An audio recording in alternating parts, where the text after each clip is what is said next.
Hello learners, welcome to this video session today. My name is Furqan Qamar. I am professor at the Center for Management Studies in Jamia Millia Islamia. I also had the privilege of working as Vice Chancellor of the University of Rajasthan and the Central University of Himachal Pradesh. Also served as Advisor Education in Planning Commission and as Secretary General, Association of Indian Universities. Today, I'm going to discuss and speak on the issue of the importance of research and what are the prerequisites for promoting high quality research in higher educational institutions. I am sure that you all must know, or you will already be knowing, that universities have three interrelated functions that they need to discharge. The first function is that they need to generate knowledge. This is what makes universities different from school education. Universities are not only into the business of communicating knowledge or transacting knowledge, but they are essentially aimed at generating new knowledge, opening new frontiers, adding to the existing body of knowledge, and these are all the functions of research. These we do through research. Of course, the second important function of the universities are that you communicate, you transact knowledge for the benefit of your learner, and essentially it should ideally be a partnership between research and teaching. And in that case, the teaching becomes very relevant, directly appropriate, and contemporary, enabling students to become able to solve real life situations. So that should be the focus of the teaching. The third dimension of the research is that whatever universities do, either through research or by preparing students through their teaching abilities, the universities should be able to contribute for the general development, social and economic development of the communities nearby, and also for the larger good of the whole nation and of the world as a whole. So thus teaching, research, and extension or community engagements are important component of higher education. Amongst these three, many experts consider that research is most critical and most crucial dimensions of a university life. You take away research from the universities and universities would be anything but higher education institutions. Now there are certain details that we need to see as to why research are important. Now, these days, everybody speaks about the national education policy and what it prescribes. We know that the National Education Policy 2020 is targeting to take the participation rate in higher education from the present 27% to about 50% by 2035. The National Education Policy also aspires to have a system of education that India is second to no other country in the world. Now, India would be second to no other countries in education only if India is able to produce original research, see that these researches are monetized, these researches are commercialized, and they lead to not only the registration of patents, but they also lead to the commercialization of those patents. It is therefore not surprising that the National Education Policy 2020 mentions the idea of research and importance of research in over 37, 38 pages out of the 6-page document. And a number of academic reforms initiatives that it proposes is also aimed at promoting research in higher educational institutions. Now, the essential of the research that when a country or when a university is able to produce better high quality research with the help of their teachers and also with the help of their research scholar and other students on the campus, we could say that there are some prerequisites which need to be addressed. And these prerequisites are essentially classified into three broad groups. We need faculty, we need funds, we need freedom, and all of these three dimensions have also been emphasized in the national education policy. Let's first take funds as a prerequisite. Research today has become very expensive proposition, particularly in the disciplines of science and technology, where you need to set up labs and other infrastructure for conducting your research and doing your experimentation. Not only that, a general infrastructure development which makes or creates a good teaching learning environment on campus plays a very critical role in motivating people. These days, we see that many universities world over also provide incentive, often either through speedy promotion or through monetary incentives to people who publish high quality research. So all of these things taken together need money, need resources, need funds. And the national education policy talks about the creation of a national research foundation. The idea of the National Research Foundation as given in the national education policy is that it will provide access to funding for research on a competitive basis. People who aspire to conduct research in certain areas need to apply to the National Research Foundation, and National Research Foundation would sanction or provide adequate amount of funds to enable the university and the faculty to take up the area of research of his or her choice. The policy, in fact, makes sure that this National Research Foundation will provide funds over and above the funds which are already provided by many other existing institutions like the University Grants Commission for General Higher Education, the DST, DBT, and CSIR for scientific research, or by any other funding agency that exists at the moment. They will continue to provide funds, but over and above, this National Research Foundation would provide additional funds. This National Research Foundation shall have a corpus, and out of this corpus, this money would be provided. So fund is a very critical aspect for promoting research.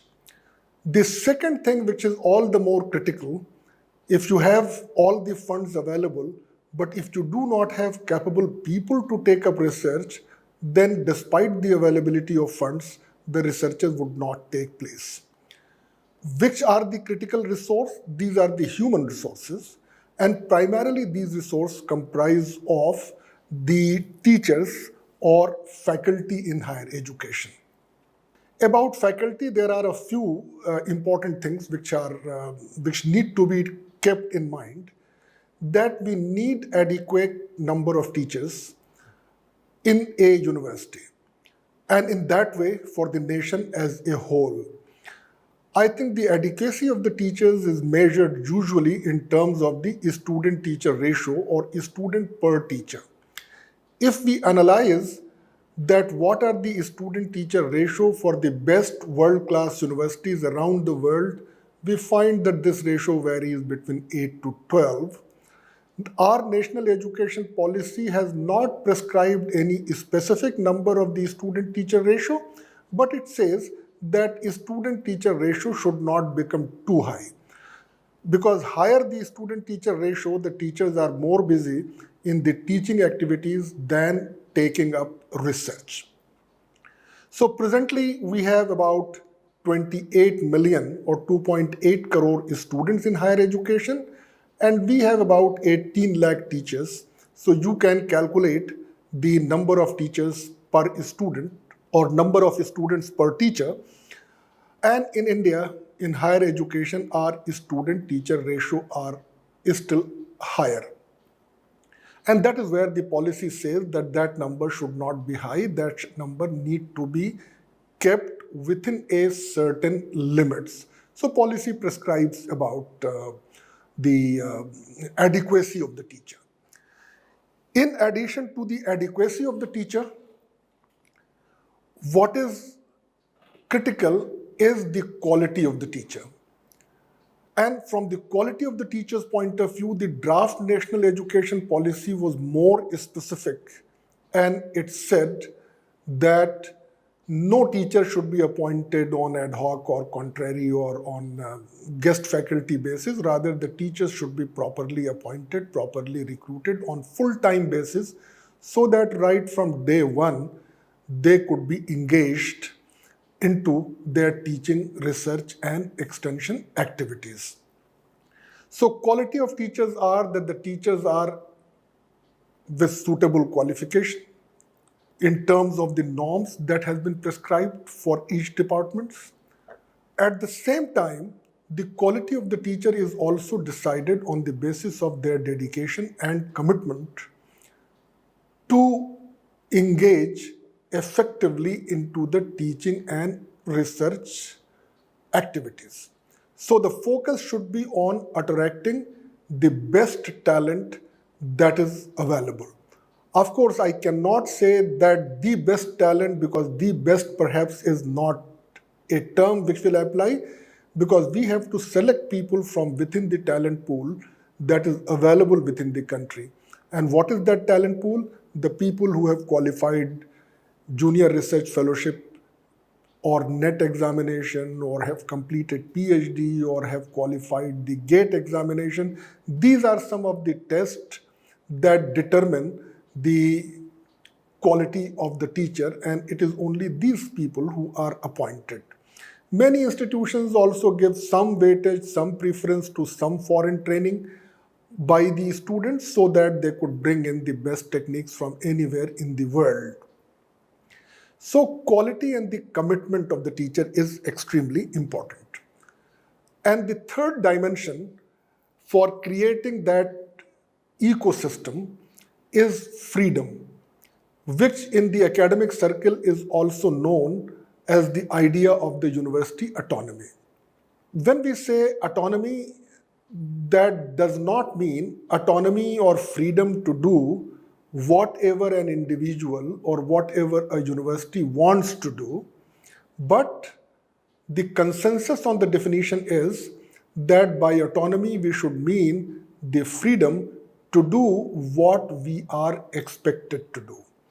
So what a university is expected to do? The university is expected to do teaching, research, and extension activities. And to be able to do these things, the universities need freedom, need autonomy. And that is why we see that over a period of time, there have been a lot of discussions and deliberations as to how to make universities free and autonomous. Of course, the other side of the coin is accountability, and quite often, policy planners insist that autonomy is fine, but then the universities should also be held accountable. Now, how do you hold a university accountable? One way could be that you hold teachers and researchers of the university accountable on the basis of whether they follow certain laid down processes and procedures or not. But I think the best accountability could be ensured through whether they have been able to produce the output and the outcomes. So move from the procedure-based accountability to outcome-based accountability, and provide the institutions and provide the individual faculty and researcher the freedom to do research on an area of their preference, of their choice. Sometimes linking research to immediate needs of the society and immediate needs of the economy may not be a good idea. Though it might appear that it makes researchers more relevant, but then in case of fundamental research, foundational research, you find that quite often the researchers themselves do not know that what will be the practical applications of research unless a long time has elapsed and then somebody realizes that no, the finding of that research could be used in these activities. So funds, faculty, freedom. Prior to national education policy, lately the government itself have been emphasizing on that if we cannot give autonomy to all institutions, we shall give autonomy to some select institution, and therefore the idea of the graded autonomy came in. So like IIM's acts were changed to make them fully autonomous and all the decisions be taken on the board level. Similarly, it was said that those which are A++ graded or A+ graded institution by the National Assessment and Accreditation Council, the national education policy also emphasized at many places about the idea of this university autonomy, and that we think need to be implemented. Once these things are in place, then there are certain other things which facilitate research or academic research. One thing perhaps I did not mention before, that unless a department or unless a unit of the university has critical mass of the faculty, that does not generate interest in research. So every department need to have at least a minimum number of prescribed faculty so that they have a critical mass. Second thing is, like it was emphasized earlier by many policies, and now in this policy, that we cannot find solution to any single problem facing the world or even facing an individual or facing a nation by the knowledge of a single discipline. So this compartmentalization of knowledge is not good for research. New ideas come in when the boundaries between the disciplines are porous, to cite the word that Professor Yashpal used in his report on revival and rejuvenation of higher education. There should be intermingling of disciplines so that in an intermingling of discipline, people get new ideas and they explore further and they create new knowledge and they add value to the existing body of knowledge already been attained. Now the researchers come at the fringe or at the corners of disciplines. So like you are seeing that all those technological advancement in information communication technology, in the medical sciences, in the diagnostics, in the medical implant, etc., you are finding that they are coming due to interdisciplinarity, intermingling of science, engineering, technology, and of course the commerce and businesses would also come into play when it comes to commercialization of these ideas. So focus should be on producing kinds of people with multidisciplinary or interdisciplinary orientation. And that is where the national education policy comes into picture, where it insists that all higher educational institutions need to be multidisciplinary. Now, India is one such country which has largest number of institutions, more than 1,000, close to about 1,100 universities, and more than 51,000 colleges and standalone institutions together. That makes the single largest system found anywhere in the world. But an overwhelming proportion of these institutions are a single discipline college or a single discipline institute. So the policy talks about making colleges and institutes and universities of the large in size, taking them to a minimum of 3,000 to 5,000 enrollment. There should be many disciplines, many departments in a college. so that people are able to pick and choose from many disciplines. And then the remaining 2 years or the next 2 years they spent diving deep into a discipline so that they specialize and super specialize in that area. So I think the policy works on this philosophy of enabling students to have a taste of many subjects and then focus on a particular discipline or a particular subjects for completing their education. This will make a holistic individual. This will make an individual which has outlooks that goes beyond a particular discipline. So multidisciplinary becomes very, very critical and important for promoting research. So increasing the number of research scholars and research students is very, very critical and very, very essential. And it is the partnership of the faculty and the research scholars that many new publications come out of the system. So the focus should be on enlarging the base of the research scholars on the campus. While world over, even undergraduate education has become research-based, where students are required in a supervised mode to take up some research, start thinking about research, start doing, if not a very high-cited publication, but some publications. And in case of the postgraduate education, the research component should be increased more.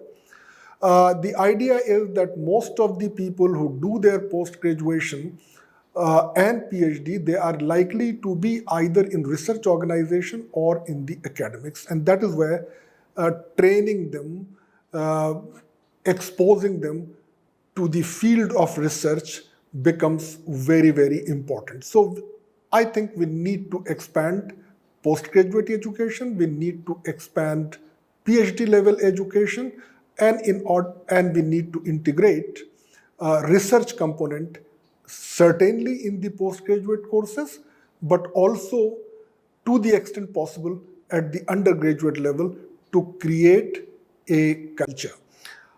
I think I would like to conclude by saying that there is one point that worries us. You must have all heard. And that point of worry is that despite being the largest system of higher education, how come that there are very few institutions from India which are appearing amongst the top 200 list or top 100 list of the world-class institution or the best ranked universities? The measurement for categorizing institution as world-class gives a very high component to research. So I think we need to focus on research to enter into the league of the best institutions of the world. Also, at the same time, a question that often worries us, that how come that most people who have got Nobel Prize in literature, in economics, and in sciences from India, barring two exceptions, all of them left India after their first degree or even after their second degree and pursued their further training somewhere else in the world. And by working there in the universities and academic institutions in those countries, that these people got their Nobel Prize or the highest honor which any academics can ever think of. Now the question is that why can't we in India create an ecosystem that if we have people with such a good brain that they could get their Nobel Prize by working abroad, why can't we have that ecosystem that these best brains are able to win Nobel Prize by being in India and by producing research of such a world class that makes an impact and that makes a difference. So Indian minds per se is not bad. There is also no dearth of any talent in India. Indians are willing to work hard, provided we are able to create conditions and facilitate their research aptitude. My whole purpose of this lecture was to involve you in this aspiration that make India world class in terms of the number and outcome and impact of research. One example that you could understand, that in India there are about 18 lakhs teachers teaching in higher educational institutions. If everybody produced even one paper every year, then India's research output would have been about 18 lakhs research paper per year. Our real and actual numbers are far less than what it ought to be. So I think we need to work hard to create this research culture and create that ecosystem where everybody takes pride and everybody wishes to contribute in this research process. With these words, I conclude my lecture and thank you very much for your attention. Thank you.